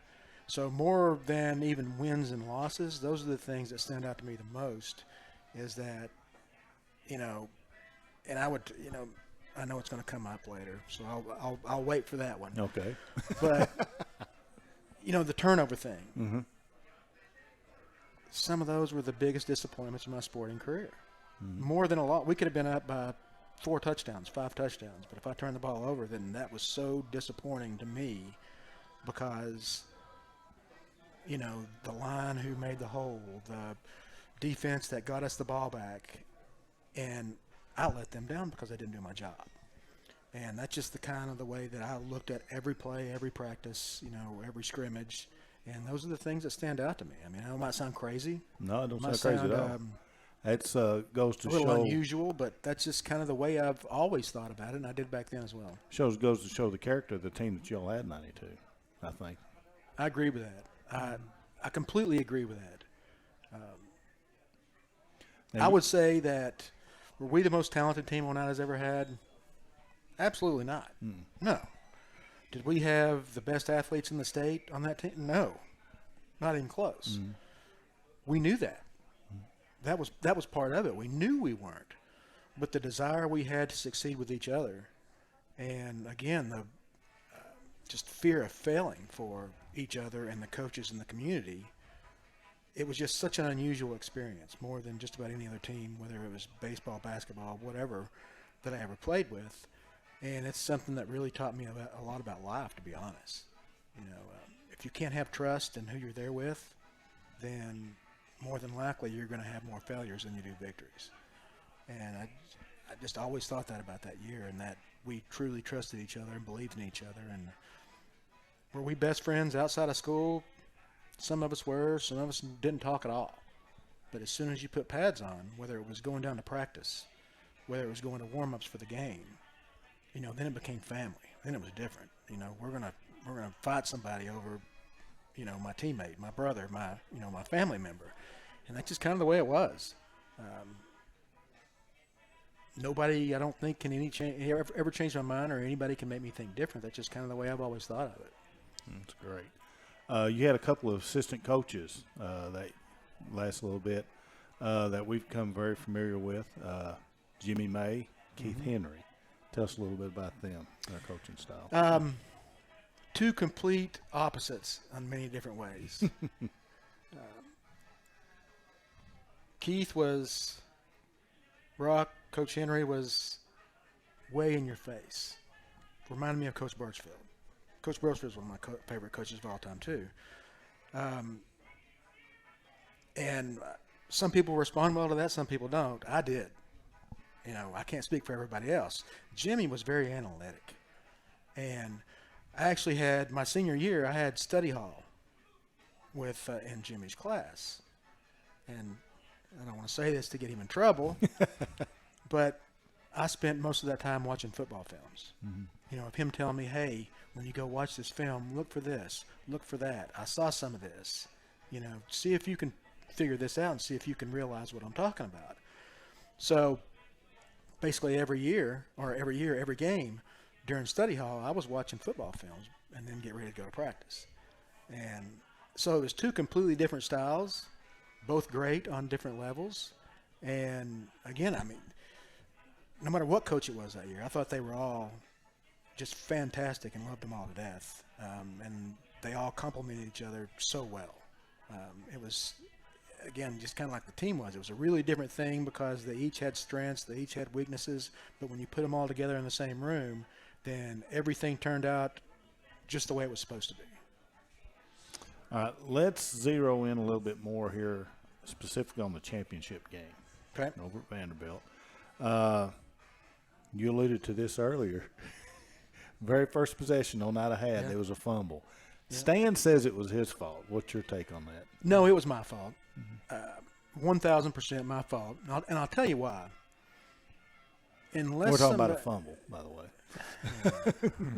I mean, we don't have enough time to talk about the other side of it. But, so unless you've done it, doing a true option is not the easiest thing out there. I mean, it looks simple on TV when you see these great college teams and things like that doing it, but there has to be a huge trust between the quarterback and the running back because there's only that split second of hang on, let go, is he pulling, is he letting, and he was able to read me really well for the most part. I had a bad tendency sometimes to want to grab onto it and not let go. Maybe I thought my decision-making was better than him, and almost every time I was wrong. But no, at that point in time, for some reason, I thought that this was mine. I held on too much. He was still trying to pull out, and I let go at the wrong time. Plain and simple. It was he was doing the right thing. I didn't do my part, and we've never really publicly talked about that. I mean, we have, together, one-on-one, but no, it was me. I take blame for that all the way. He's never thrown me out there, even though he probably knows it. And, I appreciate that. But, no, it was all me. It's just a hard thing. Again, unless you're there, that split second of letting go, holding on from both sides, it's just a complicated thing that a lot of people don't understand how it works in that split second again. So. All right. Of course, we end up going down 10-0 in the first 5 minutes of the game, and you're thinking, oh, my goodness, what in the world's going on? But then the defense buckled down, really started stopping them. We got a break right there before halftime. Stan threw that pass to Mark Martin, I think invented the back shoulder. That's the way that thing went. Right. And got us back in it. Then we got the ball, drove down, and what a lot of people has said is the Oneida version of the Immaculate Reception. It stands pass to you over the middle, and you go in and score, and we get the lead. Tell us a little bit about that play. It did not touch the ground. Pretty sure it didn't. But it don't matter anyway, if it did. It didn't touch. No, it was. That's a play that we really didn't ever run, to be honest. I mean, we ran tons of screens, but they were normally out in the flats to either me or Scott Owens. I think. I could be completely wrong, but we never really ran a middle screen very much. But they were putting so much pressure on us. They were sending everybody. I mean, that's just what they did. They sent everybody, and Coach called a great play. And I want to say I got lucky. It was close. I really, truly don't think it hit the ground. And just got lucky enough to be able to score off that. But you went back to the defense. I want to say something about that I was actually looking at before I came up here today. The linemen definitely don't get enough credit here on either sides of the ball. But the one thing that I also don't think we talk about enough is the defense as a whole. I might be wrong, but there was only 2 teams that year that scored more than a single touchdown on us in a game, I believe. Greenback and Livingston. I think you're right, yeah. And that includes the playoffs. Mm-hmm. And, you know, our offensive style was we're just going to punch you in the face and keep punching you in the face, and eventually you're going to get, you know, you're going to give up, and we're going to get some yardage, and we're going to get some points. But when I thought back about that, I'm like, I think we gave up 6.5 points a game on average. That, in a lot of ways, I think is what really put us in position to win in so many different games. Mm-hmm. The turnover margin, I don't remember what it was, but it was, I want to say we were plus 18, Probably. plus 20. And that's not something you normally talk about or even see, you know, in today's game either. So I think the effort of the defense was just as important to the success of the team, even though a lot of times it's talked about, you know, we did score a lot of points and had a lot of rushing yards and all that stuff. But, you know, the linemen and the defense are the 2 things that, if I had to go back and say, were the 2 important parts of that team. And, of course, the linemen on defense were the same linemen on offense. So they definitely deserve more credit. But it was just I really can say it was really a complete team effort. Nobody really cared who scored, who got the tackle, you know, who had the yardage, who had the most carries. Some of my favorite times were not carrying the ball or not making the tackle, but, you know, Phil Meredith and Scott Owens were better running backs than I ever could imagine being. Making a good block for one of them to get them some yardage, those are some of my favorite times too. I mean, you know, making a tackle or helping somebody else make a tackle, or maybe, you know, tipping a ball and letting somebody else get an interception, seeing somebody else, those are some of the happiest moments that I can ever remember. You know, Josh Thompson getting that interception, of course, you know, being a sophomore. Phil Meredith that year, another sophomore, had so many great runs and things like that. Those are some of the bigger memories that I have, because seeing them have success at a time where a lot of people didn't think maybe that they were ready enough for that level. I mean, there's just so many different things I could say about the players, but I was just lucky. I would classify myself as average, and was lucky enough to be around some really great people that helped lift me up to be better than probably what I ever thought I ever could have been. Now, you was talking about defense. Which did you personally prefer to play better, offense or defense? Oh, defense. Okay. Every day. Again, I almost preferred blocking for Scott and Phil more than I did carrying the ball, which sounds crazy. As normally, I was not a big guy. You know, they lied about my weight in every program we ever had. They gave me 10 to 15 pounds in every program we ever had. Actually, I think the state championship program said I weighed 190. What did you weigh? About 160. Really? Yeah. Okay. 165 maybe on a good day. So I was not a big guy. You know, I had to do things that to be smarter. You know, I wasn't physically going to be able to run over everybody or block this person over. But talking about blocking, where that came from was there was a couple different games that I remember the other team would have some sort of inside middle linebacker that was some big guy, you know, 6 foot plus, 200 plus pounds, and they were on the radar, or, you know, preseason this, preseason that. And I remember Coach May would be like, yeah, it weighs you about 50 pounds. Do you want to run these type of plays? Get out of here. Yes, absolutely. If I don't get it done, let's change plays. But, yes, give me that opportunity. That's, you know, I want that challenge. So, you know, those are some of my favorite times again. Tim wanted me to ask you this question. Uh-oh. Why are you a Florida State fan? All right. So this is a true story. He even has FSU hat on, by the way. I told him to take it off. He wouldn't. Yeah. Hey, off camera, I took it off, and he said it was okay. Ben said it was okay to put it back on. No, my family's a UT fan, all UT fans through and through. But I've got an aunt, great aunt, that was in the FBI, went to Florida State University. Oh, okay. Lived in Tallahassee. From the time I was like 3, 4, 5 years old, started bringing me Florida State stuff for birthdays, Christmas, things like that. And I don't know, it just kind of stuck. And then growing up, even though Tennessee had some really good teams at that point in time, there were certain players, the Deion Sanders, the Ward Dunns, the Charlie Wards, players like that were really, superstars in my mind at that point. We can talk about Peyton Manning and, some of those people. But no, I mean, it was just one of those things that it just stuck from an early age. And it's not that I'm anti-UT. I think they're right back in it. I think maybe losing to Georgia could be the best thing that ever happened to them. Mm-hmm. I agree. In a lot of ways, just hope Georgia wins out. But that's the story. It's simple as that. You're not the only FSU fan in Scott County. No, he's not. There's probably not very many.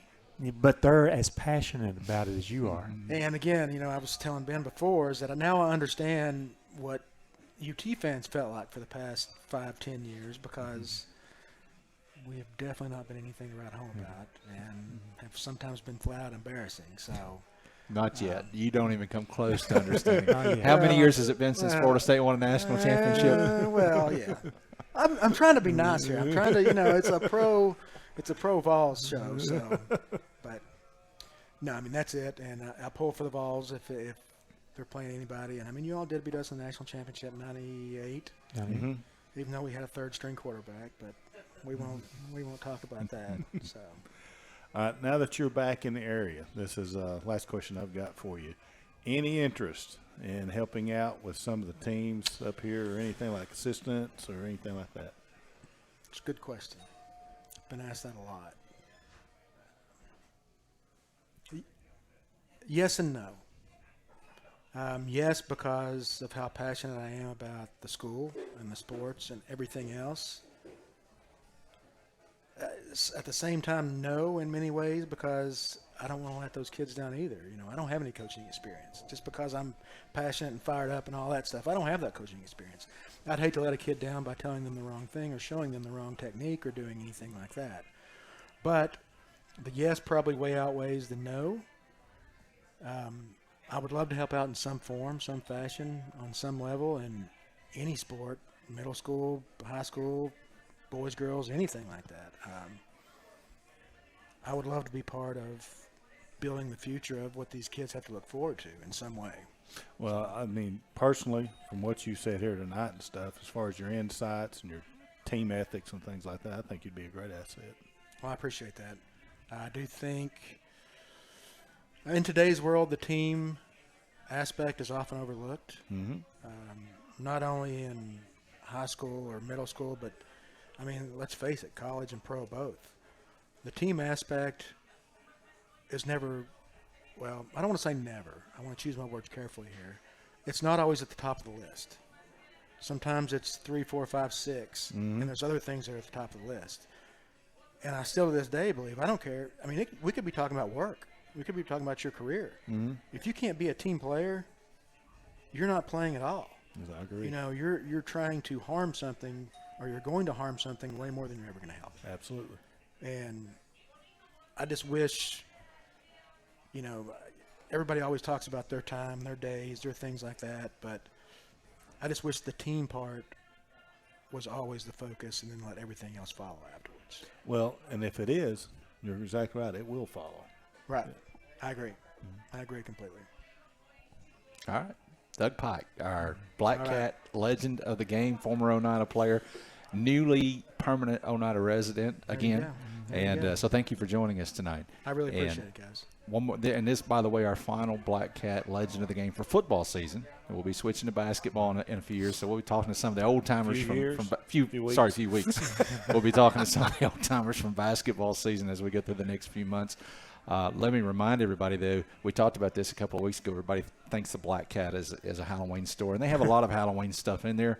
But if you're looking for Christmas gifts for someone, vinyl records, antiques. It lives up to the name, antiques and collectibles. So stop by the Black Cat on South Main Street. And if you've never been in there, as soon as you go in the door and you turn right, he's got a big glass cabinet of all kinds of history of Scott County and stuff. Now, none of that's for sale, But it is a super, super nice display, and I would encourage anybody to go by and check that out. There's some really nice stuff in there. I promise you, if you go into the Black Cat, you can spend an hour easy. So, all right, Doug Pike, thank you for joining us. We'll take one more break. When we come back, we're going to wrap things up from El Rey. Welcome back to the Roundtable on the IH Sports Network. Rick Keaton, we got 3 minutes left. Real quickly, your thoughts on football season as we wrap up the 2022 season and look forward to next year. Well, for Highlander football, tough season. You never want to sit here at this time and say, well, hey, we went through an offer. An offer is never a good sign. It's only the second time in our history that we've done that. But you've got to believe that the coach is in place. You got to believe that he'll have assistant coaches in place. And he'll have all winter and all spring to start the development of next year's group of Highlanders. And I'm excited to see what that is, even though Coach Harris has told me. I've asked him a lot, through the weeks. I said, well, who's a quarterback next year? And he says, well, he's not on the team yet. I mean, that doesn't mean, that we're going to go out and recruit Joe Namath. We're not.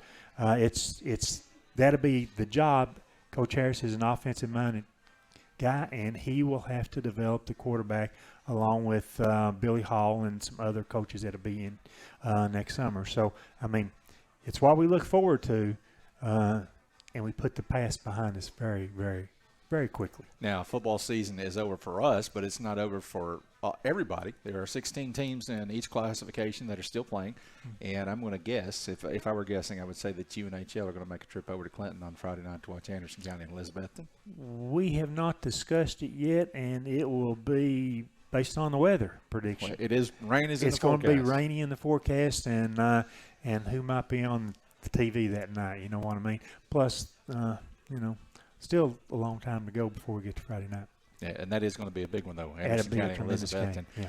Kevin Akers, I will turn around to you and ask you the same thing. Your final thoughts on football season as it pertains to Oneida?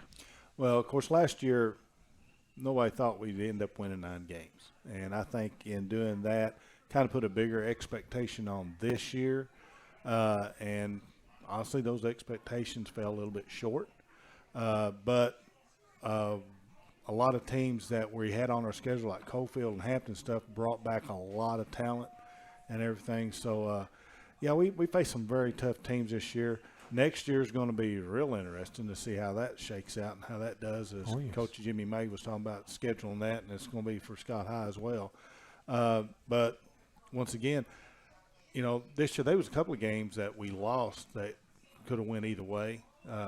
We could have picked up a couple more wins and been a lot more had a winning record, really. But next year, you look at who's coming in, and I honestly think we're going to have some freshmen that's going to contribute right away from that 8th grade team. And they'll develop and come up, and I think we'll start to see Oneida really regroup and redevelop and have some really good football teams coming up the next few years. All right, we talked about Anderson County and Elizabethton. It's going to be a great game on Friday night.